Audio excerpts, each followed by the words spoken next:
Olá, seja bem-vindo a mais um episódio do Epifanes Podcast. Dessa vez, como sempre, estou aqui com o Júlio. E aí, Júlio? Oi, Matheus, tudo bem? E não como sempre, nós estamos de azul. Pois é, a gente sai sem combinar roupa e aí parece que está com a mesma camisa até, né, Júlio? Pois é, muito bem. Bom estar aqui novamente, bom estar com você novamente. Muito bom. Bem, dessa vez, o nosso cafezinho aqui vai acompanhar um tema muito interessante, que é basicamente sobre a indagação: tecnologia a favor de quem?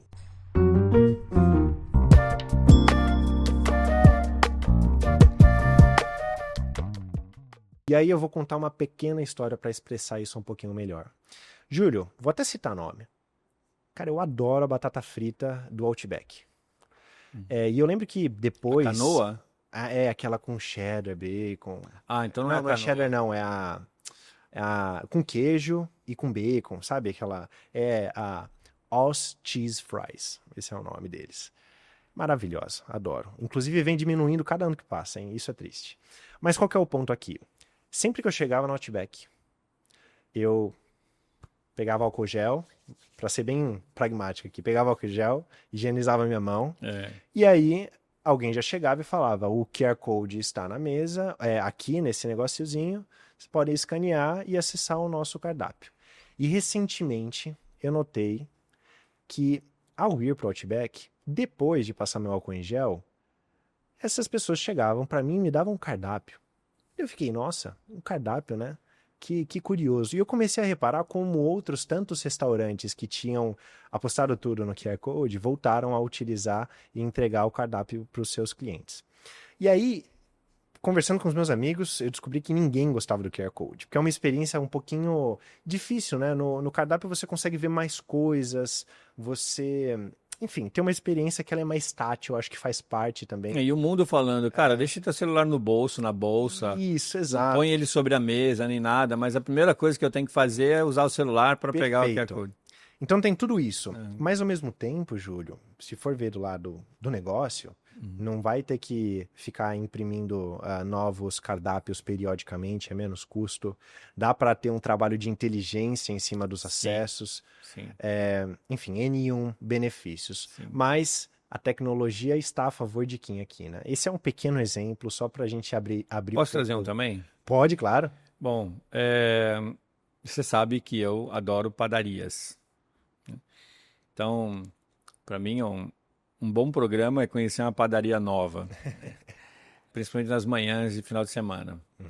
E tem uma padaria que eu, com frequência, né, faço lá o de jejum, né, enfim, o café da manhã.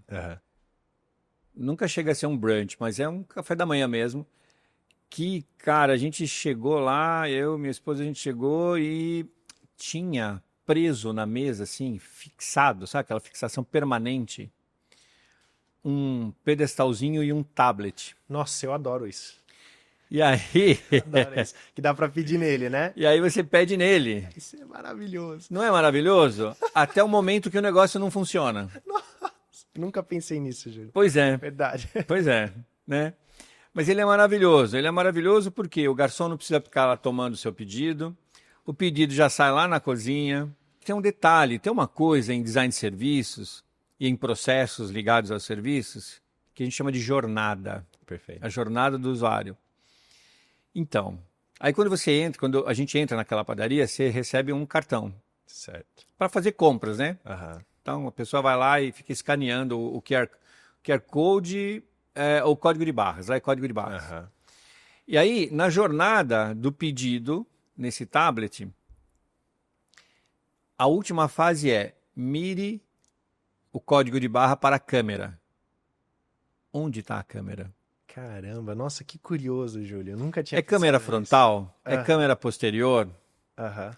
E aí você fica, cara, eu vou me sentir vítima de etarismo aqui, porque eu tenho que saber onde está a câmera. O que eu quero dizer com isso? Que essas tecnologias que beneficiam ou que se pretendem beneficiadoras da experiência dos dois lados, né? Tanto daquele que oferta, Desculpa, Júlio. imagina, tanto daquele que oferta quanto daquele que toma, né, o serviço, elas precisariam combinar com o usuário. A sua maturidade tecnológica, elas precisariam ser, sabe, mais explícitas. essas tecnologias, elas são, num primeiro momento, a solução da nossa vida, né? Mas elas demandam repertórios que não necessariamente uma das partes tem. Perfeito. Por exemplo, em nenhum momento lá eu pude colocar que a minha esposa era alérgica a gorgonzola, Nossa, Júlio, muito, muito rica essas indagações né? que você está fazendo. É. Então vai lá, continua aí que tem bastante coisa para falar aqui. Não, é isso, e eu acho que a gente já pode entrar no papo já. Aham. Porque, assim, de verdade, aquele exemplo era para abrir um pouco o nosso apetite por tentar entender isso, né? Sim. Mas o exemplo que você deu foi ótimo, e aí eu acho que ele é ótimo por diversos fatores. Vou citar alguns aqui. O primeiro, eu fico imaginando a pessoa que teve a ideia de botar um tablet, né? Então, assim, no mundo ideal, na abstração, vamos colocar um tablet nas mesas e a pessoa pode fazer o pedido por lá, não tem que pedir garçom, já pode. Lindo, maravilhoso. Perfeito, né? Então, assim, tem essa primeira questão que eu acho que é interessante da gente observar, como realmente a gente precisa pensar soluções reais para pessoas reais, né? Em situações reais. Situações reais, É, perfeito. é. Então esse é o primeiro ponto. Aí faz a fixação do tablet num lugar importante da mesa para o relacionamento entre as pessoas. Bem no meio. Tava no meio. Nossa, meu Deus do céu. Enfim, vai, continua aí. Esse é o primeiro ponto. Aham. E já dá muito papo. Né? O segundo ponto é justamente de. Eu não sei se naturalmente, tá? Não vou entrar muito nisso, porque eu acho que eu nem tive tempo suficiente para pensar muito sobre, mas o que eu quero dizer é: boa parte dos movimentos de incremento de tecnologia introduzem um novo grau de complexidade. Sim.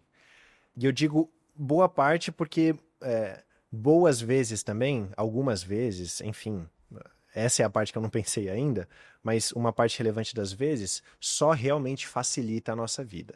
Mas, dependendo da maneira como a gente integra essa tecnologia, a gente incrementa uma complexidade que ela pode ser superada de uma maneira simples, por exemplo, explicando para as pessoas, ou ela demanda um encaminhamento um pouco mais complexo, um pouco maior também, tipo um treinamento, enfim, algo do gênero. Então esse é o segundo ponto, essa observação de que quando a gente introduz uma nova tecnologia num processo que ele já está no nosso repertório estabelecido de uma outra forma, a gente traz complexidade para isso e a gente precisa superar ela. E o terceiro, o último, eu acho que é o mais simples, é realmente da gente se atentar em manter uma avaliação contínua, né, dessa nova iniciativa que a gente trouxe. Então, poxa, vamos lá. Antes da gente pegar e colocar esse tablet, né, em todas as mesas fixadas, por que a gente não pega e coloca em 2 mesas num dia que é mais ativo para a gente ver como as pessoas interagem, se vai ter muita dúvida. Ver se na conversa ficar no meio realmente é a melhor ideia, né? Então a gente trabalhar com uma nova iniciativa, nunca comprometendo tudo, né, fazendo um all-in ali, é algo também que eu acho que a gente precisa levar mais a sério, porque eu tô lendo um livro que é muito legal, chama Inspired. Eu acho que em português é Inspirado. Como criar produtos que os consumidores amam. Algo nesse sentido. E ele mostra como as metodologias ágeis chegaram há muito tempo, é muito forte no campo de tecnologia, mas em time de produto, a ideia, a premissa central da metodologia ágil, que é de você aprender rápido, né, fazendo avaliações constantes e não fazendo todo um planejamento para ver se deu certo no fim, ela é um pouco falsa, porque acontece que o nosso mindset ele continua sendo nessas iniciativas de vou trazer uma coisa nova, e ao invés de ter fases de avaliação no meio e entender se realmente vai funcionar, você continua só errando rápido, mas não avaliando rápido e aprendendo rápido o suficiente. Então, assim, eu acho que esse é o terceiro e último ponto que a gente precisa ver. Eu gostaria de explorar aqui o segundo ponto, né, que você trouxe, que é a complexidade. Existe um conceito em design de serviços que a gente chama de easy to play. Cara, não importa a complexidade de desenvolvimento, de produção, de estruturação, no momento da experiência vivenciada. E aí, quando a gente fala em experiência, não é só do consumidor, não. É a experiência do proponente também, né? Porque a experiência é o encontro, sabe, de duas águas, proponente e tomador, né? Então, é a minha experiência comprando um carro novo, então é o encontro da marca do carro novo, mais a loja que está me vendendo mais as minhas expectativas, né? Perfeito. Então tem um choque ali, né? Isso é experiência, é um choque de expectativas. Expectativa da marca de ter entregue um produto de qualidade, expectativa da loja de ter acertado na comunicação ao ponto de me levar para lá com poder de compra, e minha expectativa que é vivenciar a experiência daquela marca, né, naquele produto. Então, experiência é isso, né? É um choque, é um encontro de expectativas. Independente da complexidade que você movimenta ou estrutura por trás dessa cena, a cena tem que ser fácil de usar. Faz sentido, tem razão. Né? Então é assim, o BO de superar essa complexidade não tem que estar na mão do usuário. Não, Né? ao contrário. Perfeito. O que está na mão do usuário? Expectativa e satisfação. Então, assim, quando a gente fala tecnologia a favor de quem? A favor, nesse momento, a favor de todos. Agora a gente precisa entender o que compõe esse todos. Para o proponente, a tecnologia é fim. Ele vai apresentar o que, em termos de avanço tecnológico, foi possível reunir e estruturar para configurar um produto ou um serviço. Então, assim, carro é tecnologia de andar. Barco é tecnologia de navegar. Avião é tecnologia de voar. E-commerce é tecnologia de vender. Então, a tecnologia é fim. Para o usuário, a tecnologia, ela não só é meio, como ela também não deve aparecer. E aí vem aquela minha tese, lembra? Em alguns podcasts anteriores, em algumas edições anteriores, eu devo ter colocado. Toda tecnologia, quando aparece mais do que o motivo para o qual foi empregado, não está boa para o usuário. Júlio, você explodiu minha mente agora. E eu te digo isso porque, assim, eu sempre acreditei fortemente, inclusive quando você iniciou a frase, eu pensei, deixa eu ouvir, né, onde vai chegar nisso. Sempre acreditei fortemente de que tecnologia é meio. Por quê? Porque, por exemplo, a tecnologia avião, seguindo a mesma linha que você, é um meio para eu me locomover de um ponto A ao ponto B de uma maneira mais eficiente. Como passageiro. Perfeito, só que eu nunca tinha feito essa divisão. A tecnologia para a companhia aérea é o fim. Mas para mim é o meio. Porque é ela que tem que fazer aquelas toneladas voar. Perfeito, né? perfeito. Isso. Não, faz muito sentido. E eu entendo que, assim, conforme a gente vai extrapolando, né? A ideia de entrega da empresa pode ser que a tecnologia seja meio também, né? Porque, por exemplo, se eu sou uma confraria, então o meu papel, né, esperado de quem consome o meu serviço é de gerar experiências, um trabalho constante para que se crie network qualificado, etc. Aí eu acho que, assim, são especificidades que não caem aqui. Essa ideia de separar o que é o fim para quem propõe, quem entrega que é o quem meio. vivencia, espetacular. Espetacular. É o fim para quem propõe e o meio para quem consome. Quando eu trabalhava com projetos, de instrumentos musicais, a indústria que convertia latão, né, chapa e tubo de latão em instrumento musical, ela tinha no instrumento musical o suprassumo da tecnologia de transformação de tubos e chapas em um instrumento que pudesse ser, aí sim, o meio tecnológico para um músico fazer a sua arte musical. Perfeito, espetacular. Para mim tá super claro, assim. Muito legal mesmo ter essa separação. E aí o a favor, ele fica mais claro, né? Perfeito. Aí o a favor de quem, né? Depende do lado, né? Ela vai ser meio, depende do lado, ela vai ser fim. E aí, a segunda parte do nosso tema é o verdadeiro impacto para o consumidor. De novo, né? Para mim, o impacto da tecnologia para o consumidor é a sua existência plena, com também plena não percepção da sua existência. Ó, que legal. Muito existência plena que estrutura a experiência e total ausência, não é? Da sua percepção, porque a minha experiência não é viver a tecnologia, a minha experiência é viver o motivo por qual a tecnologia foi empregada. Porque para você é meio. É. E o meio pouco importa, né? Tipo assim, você quer alcançar a sua finalidade. Perfeito. Isso. Essa separação foi extremamente didática e eu acho que impõe uma forma da gente ver o que a gente vai discutir aqui de uma maneira muito mais clara. Porque divide as atribuições e responsabilidades nesse processo, né? Porque assim, ao mesmo tempo que a gente pensa, poxa, é ruim a padaria colocar lá um tablet. Tablet no meio da mesa. Exato. Mas, vendo estruturalmente, é um movimento, tanto que eu tive uma experiência diferente. É um movimento bom. A grande questão tá, Sim. a responsabilidade e a atribuição de quem propõe não estava sendo bem executada. Exato, Né? exato. Contando a minha experiência que eu tive com esse tipo de tecnologia, de uso dela, né? E por que eu falei que eu adoro? Tem um bar perto de casa que eu me reúno com os meus amigos e tem um tablet fixado ali. E, pô, quando você tá reunido com os amigos, você vai tomando cerveja, chopp e ficar chamando ruim. alguém toda hora é Tá muito ali no ruim. tablet. Tá ali no tablet, você pede, funcionou super bem. Dificilmente num bar você fica sentado numa mesa, várias pessoas aqui, ou você fica de pé, ou fica meio de lado. Então, naquele contexto, a complexidade, ela foi superada de uma maneira diferente, porque o contexto é diferente também, né? Então, assim, para mim a experiência foi muito boa ali, por isso que eu falei que eu adoro isso. Mas aí vem o plus dessa história, que eu acho curioso, que se relaciona muito mais à sustentação dessa nova iniciativa. Parar de pé, né? Parar de pé. E qual que foi o problema? Sumiu.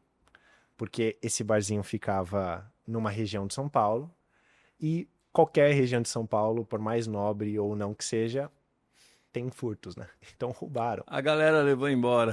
Levava embora. E é triste pensar isso, né? Sim. Mas da mesma forma que os patinetes, que hoje estão de volta, inclusive, lá em São Paulo, né? Eles vieram na década passada, é até engraçado pensar isso lá, acho que perto de 2014, 15, né? E depois foram embora, porque teve muito problema com isso. Acabou que esse bar voltou a atender com pessoas mesmo por conta desse problema. E aí vem essa etapa, né? Sustentar isso. É isso. E assim, um caminho que eu entendo, no episódio anterior, inclusive, a gente falou do conceito de futuros, né, inevitáveis, né? É inevitável que o autoatendimento nessas experiências, ele permaneça e se desenvolva. Para onde eu vejo que isso vai?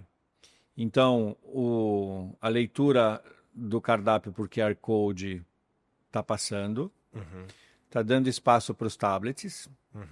Os tablets vão sendo roubados e tem lá as suas deficiências também da interface. Que são circunstanciais. Circunstanciais. Mas elas precisam ser vistas. Precisa. Né? Porque eu ou minha esposa falávamos para o garçom, olha, esse produto aqui, ele tem gorgonzola? Eu não posso, sou alérgica. Total. E para o tablet você não consegue falar, e se o desenho da interface ali não permitir um campo de questionamento, não vai rolar. Mas, o que eu vejo? A gente está em 2025, 2030, você vai ter folhas novamente na mesa. Só que não serão cardápios impressos em folhas de papel. Serão papéis eletrônicos com conteúdo dinâmico. Folhas. Daqui 5 anos a gente volta a gravar Vamos ver. um episódio. E eu tenho uma tese um pouquinho diferente, Júlio. Eu acho que a gente vai ter, com inteligência artificial, um atendimento exclusivo para cada mesa. Como se fosse, assim, para materializar com o que a gente tem hoje no repertório. Imagina uma Alexa cravada dentro da mesa e que você fala, eu quero tal coisa, tal coisa, tal coisa. E ela interage com você como se fosse um humano atendendo. É um caminho. E manda para a cozinha. Eu gosto. E eu acho que isso faz bastante sentido. Quando o bar estiver cheio... Daí Bom, deixa eu eles chegar, lidem né? com esse problema. Esse problema é deles. Imaginando. O problema é do proponente, né? Não do consumidor, né? Eu concordo e gosto. Meu papel aqui é só imaginar. Muito bem, né? Não, faz todo sentido. Mas é isso. Mesmo, Eu vou aqui na linha, vocês que acompanham a gente, daqui 5 anos cobrem a gente, né? Eu vou na linha da digitalização mesmo, né? Do substrato da informação. Mas ele tem a camada da materialidade, né? Que é o papel, só que com conteúdo dinâmico. Faz sentido. Mas também acho que faz sentido algo vai com ver, inteligência até artificial. vai existir os dois Júlios. Július é ótimo, né? Até vai existir os dois, porque assim, se for parar para pensar... O pai do Cris, é isso? do Todo Mundo Odeia o Chris, na verdade. Estava buscando aqui. Eu lembro quando eu era mais novo, eu vi um vídeo, assim, tipo, no começo do Facebook, assim, pra mim, perto de 2011, 10 ali. E E eu lembro de ver um vídeo, eu não sei se é um vídeo, mas era uma coisa, assim, um texto, algo que contava essa história. Antes as pessoas se vestiam de uma forma muito mais elegante, né? Homens saíam na rua com seus ternos, mulheres com vestidos, chapéu, etc. Dando a ideia de que isso não existe mais. Mas, na verdade, essa tradição, ela continua até hoje. Não é que não existe mais. É que existe uma tradição, existem convenções acerca disso e que conciliam essas duas formas de se vestir. E quando a gente vai para a experiência, é a mesma coisa, né? Existe a experiência, eu diria moderna, mas nem essa é a palavra correta. A experiência... Poxa, como que eu posso dizer, Júlio? Atual, digamos assim, ou a nova experiência. Eu não digo moderna porque daí remete modernismo, essas coisas, é outra coisa. Mas enfim, a ideia de algo atual, algo que corresponde a um futuro próximo ou a algo que já está acontecendo. Hoje. E existe a experiência tradicional aprimorada. Então hoje a gente continua tendo camisetas como a de 70 anos atrás em termos de estrutura, as t-shirts. Mas agora a gente tem os tecidos tecnológicos. E por aí vai. E seria essa ideia, né? Talvez os dois existam, assim. E entra naquilo que a gente conversou no outro episódio também, que é da gente não pensar o futuro com paradigmas atuais, né? Isso é um equívoco. É isso. Até porque a questão do futuro, se de um lado realmente eu preciso olhar para ele, né?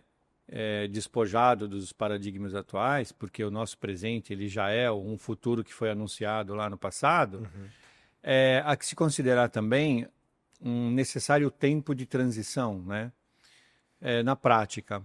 Eu sou de uma geração que acompanhou a transição do vinil para a fita cassete, para o CD-ROM, Caramba. para o MP3... E agora a gente tá no streaming. Não, e tem mais coisa ainda no MP3 e streaming, né? Você pegou assim eu vi, do ponto de vista de consumidor e de relacionamento com as tecnologias, eu vi o processo de efemerização da música. Interessante. Né? Do suporte, do substrato da música. Então, o que era produto de extração de petróleo, que é o PVC, que é a matéria-prima que faz o vinil, e toda a tecnologia, né, de fazer uma coisa de plástico com ranhuras, tocar música, que depende da tecnologia também nós chamávamos de vitrola. Eu não sei até hoje como isso funciona. Isso é então, mágico. E assim, tinha todo um ecossistema no entorno, sabe? Tinha os caras especializados em agulhas, tinha os caras... E continua. Continua, porque agora é cool, né? Agora... Então, é mais um reforço, continua, né, exato. que a gente está conversando. E aí, a gente foi acompanhando nesse tempo de maturação, de relacionamento com a transformação tecnológica, toda a evolução da materialidade do vinil para a imaterialidade do streaming. Perfeito. Então, a gente saiu, né, das tradicionais, né, empresas que eram as gravadoras dos vinis para o Spotify, né, para o Apple Music e Deezer, tantos outros, né? Tantos outros. Então, esse tempo é necessário, sabe, Matheus? Faz sentido. Faz sentido, inclusive em função de uma aprendizagem de mercado mesmo, né? Então, aquilo que a gente conversou, claro, né? Tá bem claro para mim que o papel de superar a complexidade é do proponente. Mas existem algumas tecnologias, ou melhor, eu acho que algumas iniciativas, que pode ser através da tecnologia ou aspectos culturais mesmo, que demandam um tempo para o mercado, para as pessoas aprenderem a lidar com isso também, né? Sim. E é justamente esse tempo que você tá tratando aqui. Lançar uma empresa de carro por assinatura há 3 décadas atrás aqui no Brasil... Inimaginável. O público não... Eu não digo preparado, porque eu acho que é uma péssima palavra para isso, mas o público não valorizava esse tipo de dinâmica de consumo. Ou não atribuía valor, né? Porque não tinha sentido, né? Não tinha sentido. O senso de propriedade, ele falava muito mais alto do que nas gerações atuais, né? Partindo, né, desse conceito do easy to play, do ponto de vista do usuário, é muito importante que a tecnologia ela esteja a favor da minha experiência como usuário, consumidor, com o objeto para o qual essa tecnologia foi proposta, e não a experiência com a tecnologia, né? Toda vez que eu vou utilizar um aplicativo, que a minha curva de aprendizagem no aplicativo é muito alta, eu desisto na metade. O que eu quero é desfrutar do que o aplicativo me entrega, e não do aprendizado de manuseio do aplicativo.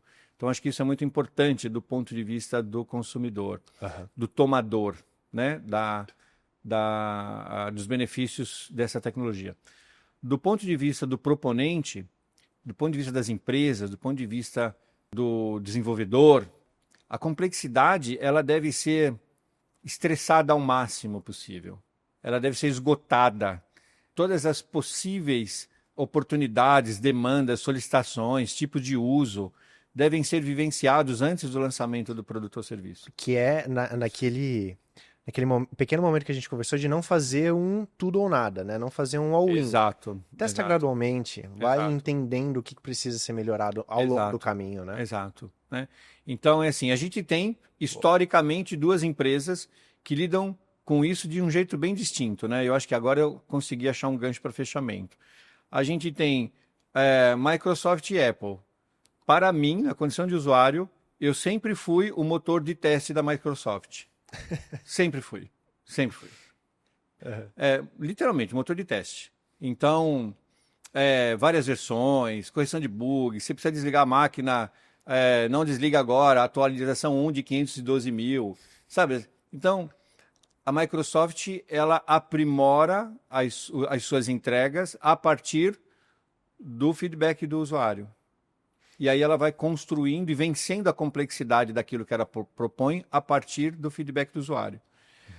Muito provavelmente os usuários Microsoft, eles desfrutam da experiência de vencer a dificuldade e a complexidade da tecnologia e não de utilizar o aplicativo apenas. Eu acho que na Microsoft a gente tem um caso de a solução deles é tão completa e capaz de fazer tantas coisas que eles têm uma dificuldade, eu não sei se ela é bem superada, de passar isso para usuários menos pró.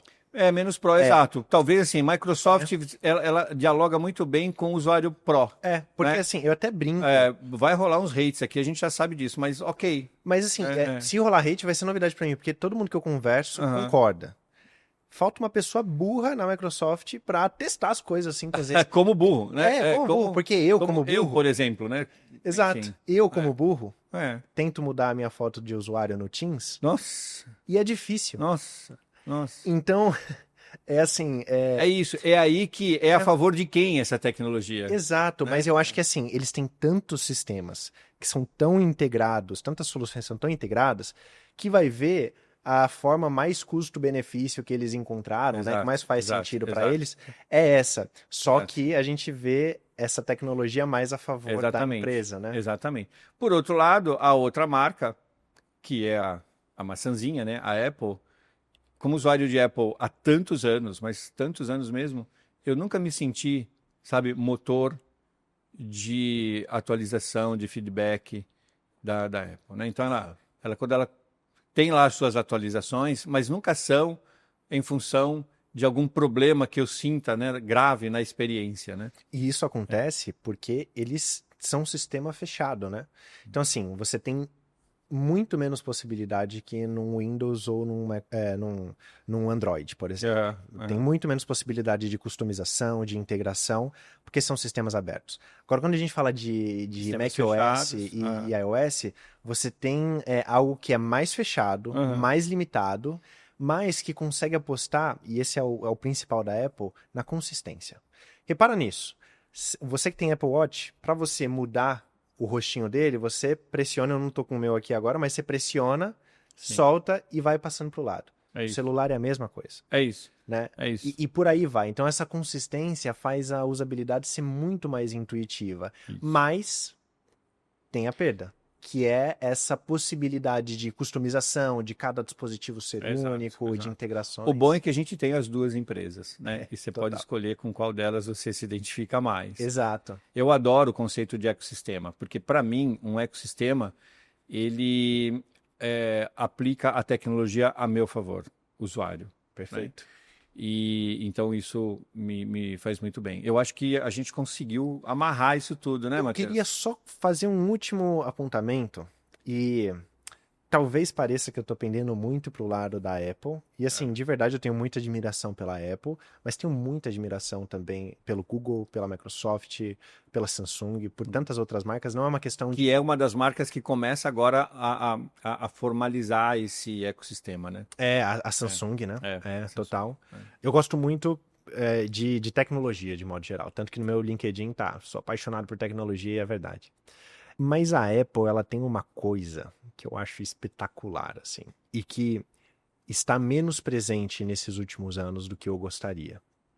Mas é o tal do Think Different. E aí eu vou dar um exemplo muito material, e eu acho que isso que deveria sair como uma pequenininha epifania, assim, para a gente tratar e levar para o nosso dia a dia.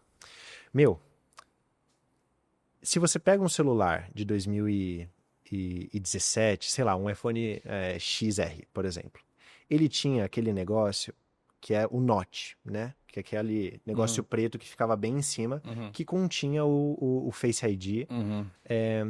E aquilo foi envelhecendo, né? A gente foi vendo 2020, 21, 22, 22 não, 21, 20.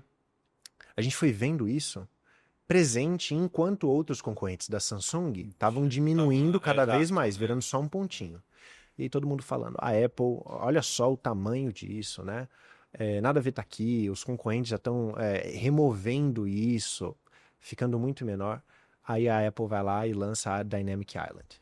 Isso. Olhou para a mesma coisa, mas pensou, nossa, eu vou dar uma funcionalidade para isso. Pensou diferente. Vou manter... exatamente, Júlio. Pensou, thincou diferente, né? Thincou diferente. Thincou different. Nossa, ficou horrível essa frase, né? Vamos bloquear ela aqui do episódio. Mas é isso. É assim, a Apple tinha um grande desafio com esse Note por conta do Face ID, porque ele funciona com infravermelho, ele tem uma tecnologia muito, muito diferente dos concorrentes, que opera com a câmera frontal ali e tudo mais. E não dava para reduzir tanto assim. Então eles olharam para aquilo e lançaram a Dynamic Island.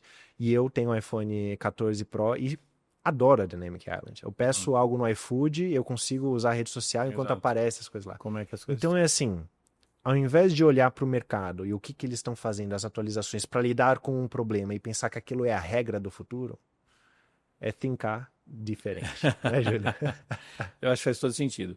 Sempre tendo em mente o uso da tecnologia a favor de quem? Perfeito, perfeito. Porque a sua missão como proponente é com que o fim, com que a tecnologia esteja perfeitamente funcionando para que o consumidor a utilize como um meio para alcançar os seus objetivos. Exato. Quanto menos a sua tecnologia aparecer na mão do consumidor, melhor ela está estruturada e resolvida. Perfeito, porque se o meio aparece mais do que a finalidade, tá ruim. Erramos. Show de bola. Ó, bem, foi ótimo, hein? Excelente. Muito bem. Gente, então muito obrigado você que ficou aqui até o final com a gente. Espero que o seu cafezinho tenha sido tão gostoso quanto o nosso. Eu confesso que eu peguei um sabor que eu não gostava tanto, mas mesmo assim o papo foi tão bom que acabou relevando total. Muito bem. E é isso, Júlio. Quer fazer suas considerações finais? Eu acho que a gente um pouco que já fez, né? Essas considerações finais. Falar de tecnologia, falar de serviço a favor de quem não é uma coisa simples, né? Os nossos exemplos aqui, eles ilustram muito bem as nossas experiências. Certamente você tem a sua experiência e, claro, também tem o seu modo de pensar. O fato é que eu, Matheus e você utilizamos tecnologia o tempo inteiro, seja como meio para aquilo que a gente quer de benefícios e uso no dia a dia, seja como fim, que são os recursos que a gente utiliza para gerar e entregar aquilo que a gente promete para os nossos pares e para os nossos clientes. Ter consciência de que momento e que lugar a gente está, eu penso que é uma boa forma de fechar esse papo e esse café aqui hoje. Perfeito, finalizou com chave de ouro, viu, Júlio? Então é isso, muito obrigado, gente, e até o próximo episódio. Tchau, até a próxima.